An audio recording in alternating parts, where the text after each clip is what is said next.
भगवते वासुदेवाय। ओम भगवते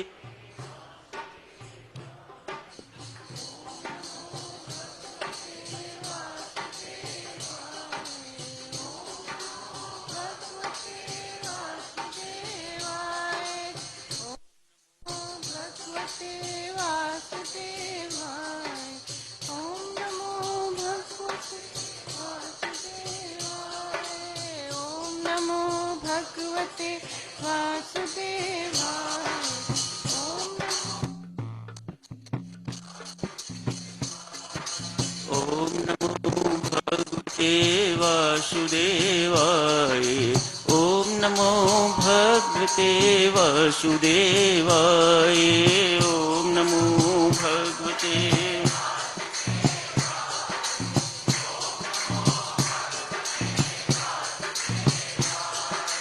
ओम नमो भगवते वासुदेवाय। ओम नमो भगवते वासुदेवाय। ओम नमो भगवते वासुदेवाय। ओम नमो भगवते वासुदेवाय। ओम नमो भगवते वासुदेवाय। ओम नमो भगवते वासुदेवाय। ओम नमो भगवते वासुदेवाय। ओम नमो भगवते वासुदेवाय। ओम नमो भगवते वासुदेवाय। ओम नमो भगवते वासुदेवाय। ओम नमो भगवते वासुदेवाय। ओम नमो भगवते वासुदेवाय। ओम नमो भगवते वासुदेवाय। ओम नमो भगवते वासुदेवाय। अतिशय धन्यवाद देवियों। पांचवें अध्याय की समाप्ति होती है। छठा अध्याय ध्यान योग, अभ्यास योग, आत्म संयम योग, ये सब छठे अध्याय के नाम है। इस छठे अध्याय का शुभारंभ होता है।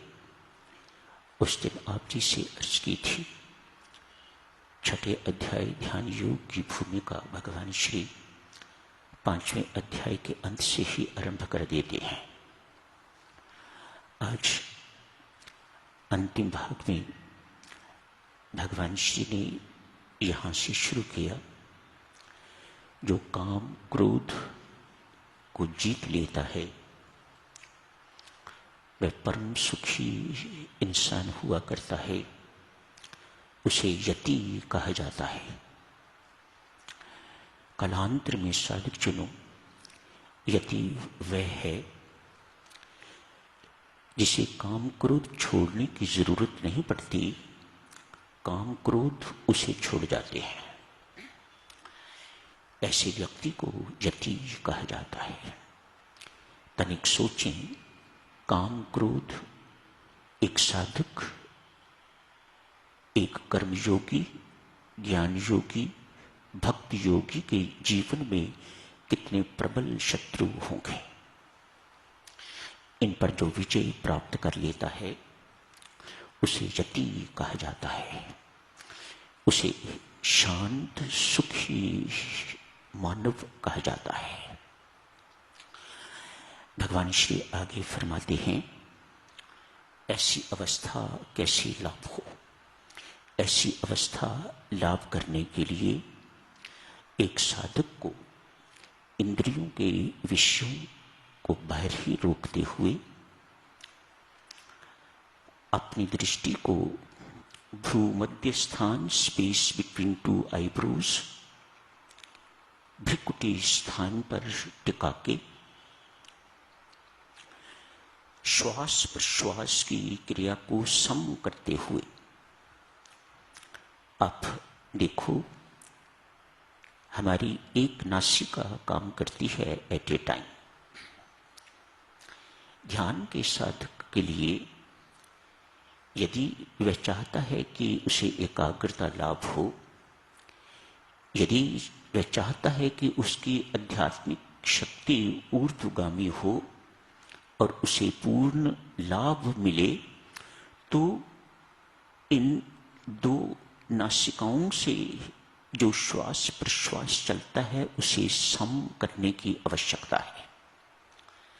आज भगवान ने कहा है, प्राण अपान दो वायुओं को सम करता हुआ आंख द्वारा इस जगह को, भ्रूमध्य स्थान को देखता हुआ, इच्छा भय क्रोध से रहित होकर सीधा बैठ के अभ्यास करता है, तो उसे वह स्थिति लाभ हो जाती है। आज देवियों सज्जनों, ध्यान की चर्चा आरंभ करते हैं। कल भी जारी रखेंगे इस चर्चा को। चाहे कोई ज्ञान योगी है, भक्ति योगी है या कर्म योगी, हठ योगी है, मानो किसी प्रकार की भी योग साधना करने वाला साधक है, ध्यान हर एक के लिए अनिवार्य है। आप जब साधना करते हैं, इसका अर्थ ये नहीं है कि आपको ध्यान में बैठने की आवश्यकता नहीं। स्वामी जी महाराज फरमाते हैं, परमेश्वर की कृपा से, परमात्मा के दरबार से जब भी किसको कुछ मिलता है तो वह ध्यान में मिलता है। ध्यान में परमेश्वर की दया का द्वार खुलता है। ध्यान में परमेश्वर की कृपा का व्यक्ति पात्र बन जाता है।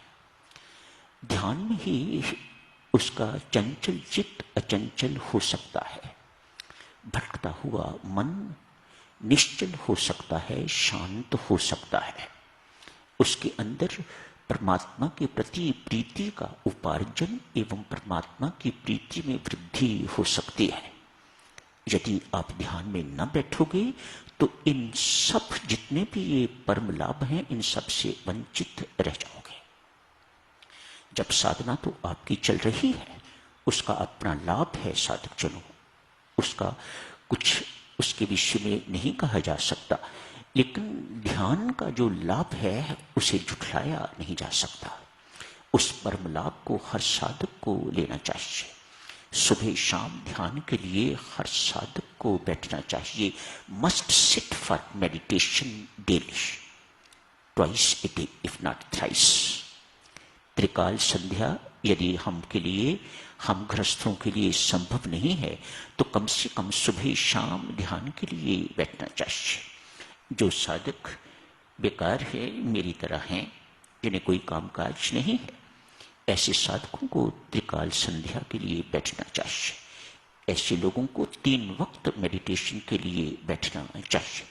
परमेश्वर की कृपा है कि उनके पास समय है। ये समय कौन देने वाला है? वह परमात्मा। और यदि उसके दिए हुए समय को उसके लिए उपयोग नहीं किया जाता तो हम सच्चे तो नहीं हैं। अतएव 3 दफा जो साधक अफोर्ड कर सकते हैं, छोड़ो साधक जनों गप्पे मारना, इधर उधर समय व्यर्थ गंवाना। हमारे पास समय की कमी नहीं है, हम व्यर्थ बहुत गंवाते हैं। यदि व्यर्थ न गवाया जाए समय, तो हमारे पास समय की बिल्कुल कमी नहीं है। परमेश्वर ने पर्याप्त समय हर साधक को, हर व्यक्ति को दे रखा हुआ है। क्या आशय है साधक जनों इस ध्यान का? आइए उस दिन से शुरू करते हैं जिस दिन हमें स्वामी जी महाराज दीक्षा देते हैं। उस वक्त ध्यान की विधि वे समझाते हैं। ध्यान वह समय है जिसमें आत्मा परमात्मा के साथ अपनी एकता स्थापित करता है। पुनः सुनो, क्या समय है ध्यान? जिस वक्त व्यष्टि आत्मा समष्टि के साथ एकता, एक लाभ करता है, उसका अनुभव करता है, अनुभूति करता है, वह सभी ध्यान का समय। साधक होना बैठे हुए साधक जनों, अब कोई आप बच्चे तो नहीं हो, विद्यार्थी तो हमें सदा ही बने रहना है, लेकिन केजी के विद्यार्थी तो नहीं, आगे भी तो बढ़ना है।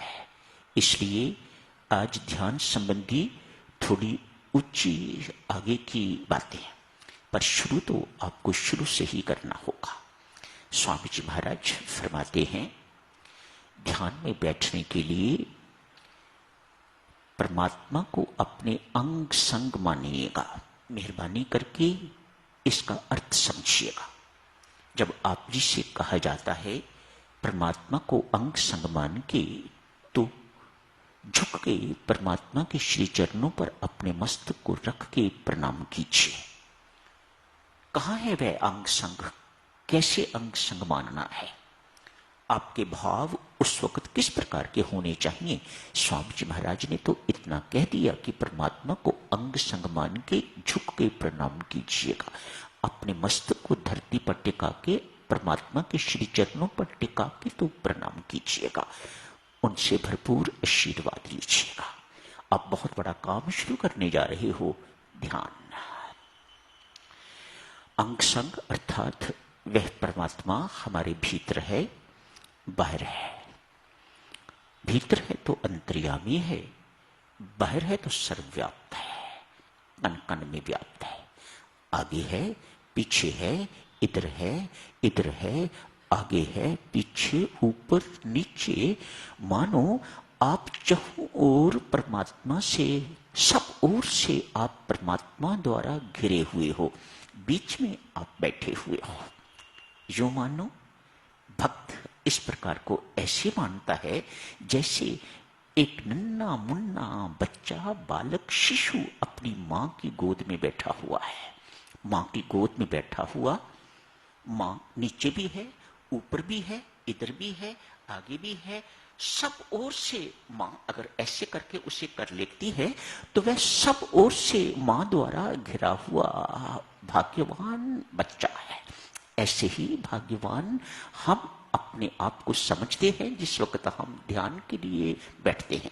यदि नहीं समझते तो आपको ऐसा समझना चाहिए। परमात्मा को अपने अंग संग मान के झुक के करो प्रणाम। प्रणाम स्वामी जी महाराज करवाते हैं और कहते हैं सीधे होके बैठ जाओ। मैं उस वक्त की सबको याद दिला रहा हूं जिस वक्त स्वामी जी महाराज हमें नामदान देते हैं। कहते हैं सीधे होके बैठ जाओ। कैसे बैठना है? जैसे आप सबने चौकड़ी लगाई है ऐसे बैठिएगा। बच्चे लोग, युवक लोग पद्मासन पर बैठ सकते हो तो पद्मासन पर बैठें, उत्तम। वज्र आसन पर बैठ सकते हो, वज्र आसन पर बैठिएगा, बहुत अच्छी बात है। सुखासन, क्रॉस लेग्ड, एक टांग ऐसे ऊपर रख के, ये ध्यान का आसन नहीं है। चौकड़ी लगा के बैठिए, क्रॉस लेग्ड बैठिए, सुखासन इसे कहा जाता है। या देवियों सज्जनों, सब साधक बैठे हो, मेरी तरफ थोड़ा सा ध्यान से देखो। अपने आप को थोड़ा सा ऊपर उठा के, तो अपने बाईं एड़ी, दाईं एड़ी, जो भी आपको सुविधाजनक लगे, उस एड़ी को, जो नीचे के दो छिद्र हैं, उन दो छिद्रों के बीच जगह है। देवियों, बहुत महत्वपूर्ण बात है, करके देखना, परम लाभ होता है। एड़ी को दो छिद्रों के नीचे थोड़ा सा अपने आप को ऊपर उठा के, तो एड़ी के ऊपर सारे शरीर का भार डाल दीजिए। बिल्कुल कठिन नहीं है, बड़ी आसानी से ऐसा हो जाता है। अभ्यास करते जाओगे तो सारा समय आप ध्यान में इसी आसन में बैठ सकोगे। यही जगह है जहां मूलाधार चक्र है, उसको प्रेशर, दबाव मिलता है। उसको दबाव मिलने से जो कुंडली अर्ध सर्पाकार होके बैठी हुई है वह खुलती है उस दबाव से, और खुल के तो वह ऊर्ध्वगामी होती है, ऊपर को चढ़ती है। इसलिए स्वामी जी महाराज फरमाते हैं, सीधे होके बैठो, पीठ बिल्कुल सीधी, गर्दन बिल्कुल परमात्मा के आमने सामने, आपकी रीढ़ की हड्डी सीधी रहनी चाहिए। क्यों? ताकि जो आध्यात्मिक शक्ति जगी है उसे ऊपर चढ़ने में आसानी रहे, किसी प्रकार का कोई अवरोध पैदा ना हो। यदि गर्दन टेढ़ी हो गई, कमर टेढ़ी हो गई, तो वह शक्ति रुक जाती है उसी जगह पर, उसे ऊपर जाने के लिए रास्ता नहीं मिलता।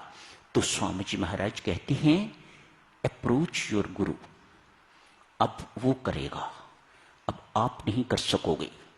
ये जहां रुक जाती है वहां आप उसे ऊपर नहीं चढ़ा सकोगे, वहीं के वहीं रुके रहोगे। अपने गुरु को अप्रोच करो, मैं यहां रुका हुआ हूं। वह समझ जाएगा, उसे पता लग जाएगा कि किस चक्कर पर आके तो ये रुक गया है, उसके आगे से आपकी यात्रा को शुरू करवाएगा। समय हो गया है साधक जनों, अब यही समाप्त करने की इजाजत दी। कल इस चर्चा को और आगे जारी रखेंगे। धन्यवाद।